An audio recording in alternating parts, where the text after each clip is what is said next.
السلام عليكم، ازيكم؟ عاملين ايه؟ يا رب تكونوا بخير وبافضل صحه وبافضل حال، اللهم امين يا رب. بعد انقطاع تقريبا حوالي 5 شهور على اليوتيوب ادينا رجعنا بفيديو جديد، وباذن الله حابب اعرفكم ان كل اسبوع فيديو جديد ينزل عشان ما ننقطعش مده زي كده تاني. والنهارده هيكون فيديو ازاي نراجع مواد ثالثه اعدادي كلها حرفيا، هقولك على الطريقه بالظبط وافتح لك كتاب كل ماده اقول لك فيه ازاي هنراجع الماده دي وهنعمل ايه علشان نلحق نذاكر. تمام؟ انا سالتكم على اليوتيوب من ناس مثلا عندها امتحانات امتى، كلكم قلتوا تقريبا يعني في ناس عندها هتبدا يوم 17 وناس يوم 18. فباذن الله الطريقه اللي انا هقولها لك دي لكل المواد تعرفك ازاي تلحق تلم كل ماده خلال الفتره دي. تمام؟ وبكره باذن الله هينزل فيديو لاولى ثانوي ازاي نلم موادها. تمام؟ فما تنساش تتاكد ان انت مشترك في القناه ومفعل زر الجرس علشان يوصلك اشعار بكل الفيديوهات اللي انا هنزلها. وحاجه كمان حابب انوه ان الفيديو دوت هيبقى طويل شويه لان هشرح فيه كل ماده بالتفصيل ازاي نراجعها، فعلشان ما اطولش عليكم اكتر من كده خلونا نبدا. وحابب انوه كمان تنويه ان الفيديو دوت هيبقى متقسم لكذا جزء لكذا ماده. تمام؟ وفي اخر كل جزء هقول لك على افضل مدرسين تراجع معاهم وبينزلوا مراجعات لكل ماده. تمام؟ وعلشان ما اطولش اكتر من كده خلونا نبدا باول ماده. هنبدا باكتر ماده الطلاب بيستصعبوها وانا شايف ان هي بالنسبه لهم بتشكل عقده، الا وهي ماده الرياضيات. تمام؟ الرياضه في ثالثه اعدادي ازاي نذاكرها وازاي نراجعها وازاي انا كنت بذاكرها وبراجعها وقفلتها في ثالثه اعدادي. بص يا سيدي، وازاي كمان طلعت الاول على المحافظه ومن الاوائل يعني على المحافظه في ثالثه اعدادي. بص يا سيدي، اول حاجه انت هتجيب معايا كتاب الرياضه. ازاي بقى هتراجع ماده الرياضه؟ طبعا انت مش هتمسك الكتاب وتذاكر فيه كل درس بكل درس وازاي نعمل ومش عارف ايه وتمسك كل درس تذاكره تاني من الاول. طبعا انت مش هتعمل كده لان مفيش وقت انت تعمل كده. النهارده مثلا 6 فانت الامتحانك يوم 16 او يوم 17 او 18، فانت قدامك حوالي 10 ايام، وال10 ايام دول المطلوب منك ان انت تراجع فيهم كل المواد. فانا جاي النهارده اقول لك بقى على الطريقه ازاي نذاكر بيها كل المواد، راجع بقى كل المواد في ال10 ايام دول. بص يا سيدي، انت الكتاب الطول دوت الكبير دوت انت هتركنه دلوقتي. تمام؟ مش هنعوزه. طب هنعوز ايه؟ هنعوز الكتاب الطويل اللي هو بتاع المراجعه دوت، اللي هو بتاع الامتحانات وحل الامتحانات. تمام؟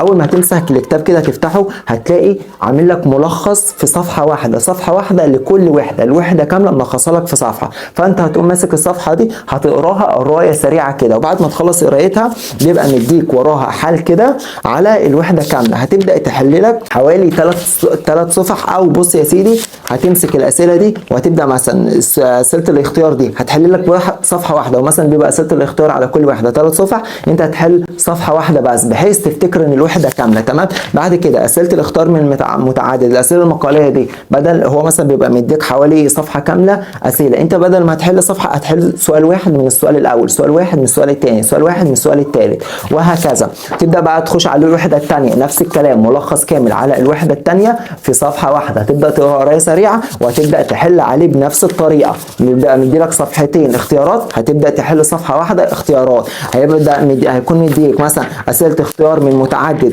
اسئله كتيره مثلا صفحه، انت هتبدا تحلله من كل سؤال مثلا بيبقى السؤال فيه 5 نقط، من كل سؤال هتحل نقطه واحده عشان تلحق تخلص. تمام؟ طيب بعد ما اعمل كده ايه المفروض هعمله؟ هتلاقي نماذج لكتاب المدرسه، وركز على كلمه نماذج لكتاب المدرسه دي وحط تحتها 50 خط، لان دي الاسئله للموجهين والناس اللي بتحط الامتحان بيجيبوا اسئله الامتحان منها. هتبدا تمسك نماذج المدرسه دي هتلاقيهم مثلا حوالي 10 نماذج. مش يا سيدي انت ما فيش وقت تحل ال10 نماذج، عايزك بس تحل لي 3 نماذج بس منهم. لو انت حليت 3 نماذج كده خلاص انت افتكرت الامتحان. طيب بعد بعمل كده هعمل ايه؟ هتقوم ماسك بقى داخل على كتاب المحافظات. مش هقول لك بقى حل اسئله اختيار من متعدد وبتاع، حل لي اسئله المحافظات. هتبدا بقى تخش على اسئله المحافظات وتبدا تحلها، وركز على محافظه القاهره ومحافظه الجيزه، اول محافظتين. حل يا عم معاهم كمان محافظه اللي هي محافظه الشرقيه. هتلاقي معظم الاسئله بتيجي من ال3 محافظات دول، هتبدا تحلهم وكده بالسلامه. كده شكرا. بالنسبه لماده الرياضيات انت مش محتاج حاجه ثانيه، حرفيا انت كده لميت ماده الرياضيات كامله، وانت حرفيا هتخش بالطريقه دي هتقفلها. يبقى هنعمل ايه بقى عشان نراجع الرياضه صح؟ باختصار كده، اول حاجه هتبدا تراجع على كل وحده في الصفحه اللي انا قلتها لك دي، هتبدا تحل امتحانات محافظات، هتبدا تحل امتحانات تراكميه، الرقميه، هتبدا تحل نماذج كتاب مدرسه، وهتبدا تسمع فيديوهات شوامل من المدرسين بقى اللي انا هقول لك عليهم والقنوات اللي انا هقول لك عليهم. هتبدا تسمع فيديو شامل بيشرح فيه مراجعه نهائيه للجبر، فيديو شامل مراجعه نهائيه لحساب المثلثات، فيديو شامل مراجعه نهائيه للهندسه من القنوات بقى اللي انا هقول لك عليهم. اول قناه معانا قناه مقهى الرياضيات، تمام كده، اكتب عندك قناه مقهى الرياضيات. تاني قناه معايا قناه دروس اونلاين، دول حرفيا من افضل القنوات اللي بتنزل مراجعه نهائيه لماده الرياضه. كل اللي انا قلته دوت هيبان لك كتير، بس حرفيا هو مش هياخد معاك مذاكره وحل اكتر من يومين بالكتير هتحل وتخلص كتاب الرياضه. نيجي بعد كده لتاني ماده وهي ماده الانجليزي. بص يا سيدي، الانجليزي هتذاكره ازاي؟ اول حاجه اللي بيشكل عقده للطلاب في ماده الانجليزي هي القواعد. طيب الجرامر دوت اذاكره منين؟ بص، هتروح على قناه احمد ابو زيد، قناه احمد ابو زيد اللي هي دروس اونلاين، هتخش على البلاي ليست، فيها هتلاقي بلاي ليست مشروح فيها القواعد الانجليزي كامله لعند ثالثه ثانوي في 11 فيديو. انت بس عليك لعند ثالثه اعدادي اول 7 فيديوهات، هتمسك اول 7 فيديوهات، كل فيديو حوالي مدته 10 دقائق، ربع ساعه بالكتير،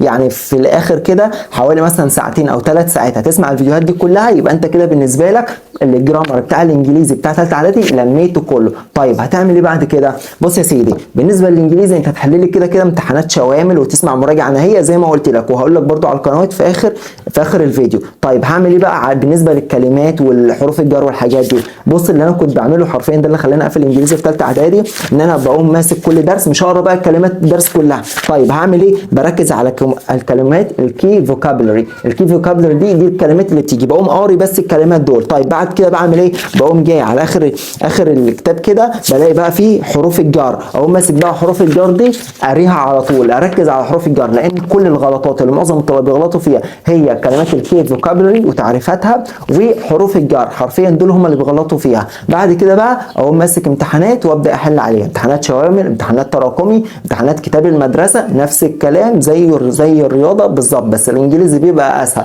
وبالنسبه للقواعد اللي هي بتبقى مشكله بالنسبه لك، قلت لك على قناه دروس اونلاين، هتخش تسمع منها اول 7 فيديوهات، هم 11 فيديو، هتبدا تسمع اول 7 فيديوهات بس، يبقى انت كده لميت الجرامر بتاع الانجليزي كله. بالنسبه لاهم القنوات اللي بتشرح مراجعه نهائيه لماده الانجليزي لطلاب الصف الثالث الاعدادي، اول قناه معانا قناه مستر عمرو رجب، ثاني قناه معانا قناه مستر محمود عبد العزيز. دول حرفيا من افضل القنوات اللي بيشرحوا وبينزلوا مراجعه نهائيه لماده الانجليزي. هتخش تسمع فيديوهاتهم، شوف طبعا انا برشح لك اكتر من قناه، شوف انت القناه اللي المناسبه بالنسبه لك وخش اسمعها، وحرفيا هتطلع من فيديوهاتهم هتبقى بالنسبه لك 100 وابدا احل لك، لو هتحل لك حتى 5 امتحانات بس للانجليزي، حرفيا كل اللي انا بقوله لك دوت مش هياخد معاك يوم ونص او يومين بالكتير، ويبقى انت كده برضو قفلت ماده الانجليزي. هنيجي بعد كده لثالث ماده معانا وهي ماده اللغه العربيه، اكتر ماده عليها درجات واكتر ماده الطلاب تنقص فيها. طيب هنيجي كده نبص بصه سريعه على ايه اصعب جزء في العربي وايه اصعب فرع في العربي. بص يا سيدي، على اصعب فرع في العربي وبالنسبه لكل الطلاب هو النحو. معروفه النحو هو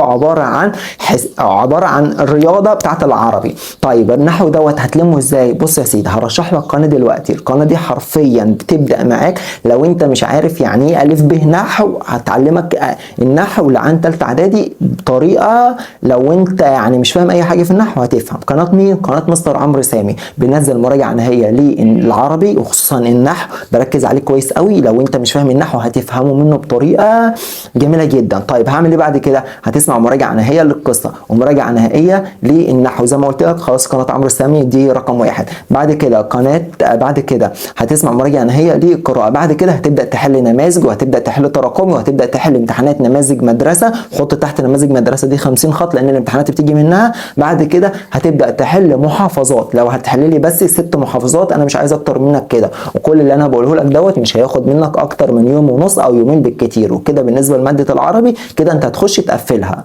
هنيجي بعد كده لرابع ماده معانا وهي ماده الدراسات. اول حاجه عايزك تسمع فيديو مراجعه نهائيه للجغرافيا وفيديو مراجعه نهائيه للتاريخ، وبعد كده هتبدا تحل امتحانات شوامل، محافظات، كتاب مدرسه. تمام، من افضل القنوات اللي هي بتعمل الحاجات دي واللي انا برشحها لك تخش تسمع عليها فيديوهات مراجعه نهائيه قناه مستر عطا زكي شحتو، وقناه مستر احمد خليفه، وقناه ذاكرلي اونلاين. الثلاث قنوات دول من افضل القنوات اللي بينزلوا مراجعه نهائيه لماده الدراسات. بعد كده معانا خامس واخر ماده معانا وهي ماده العلوم. هتبدا تحل يا سيدي، هتبدا الاول تسمع مراجعه لكل وحده، وبعد كده مراجعه نهائيه للماده كلها، وبعد كده هتبدا تحل امتحانات شوامل وامتحانات محافظات سابقه وامتحانات محافظات. وبعد كده القنوات اللي هتخش تسمع عليها مراجعه نهائيه، اول حاجه معانا قناه غنيه عن التعريف، قناه مس اسماء للعلوم والاحياء، قناه غنيه عن التعريف. بعد كده قناه مستر احمد مكرم، قناه مستر محمد ابراهيم. حرفيا الثلاث قنوات دول من افضل القنوات اللي بتشرح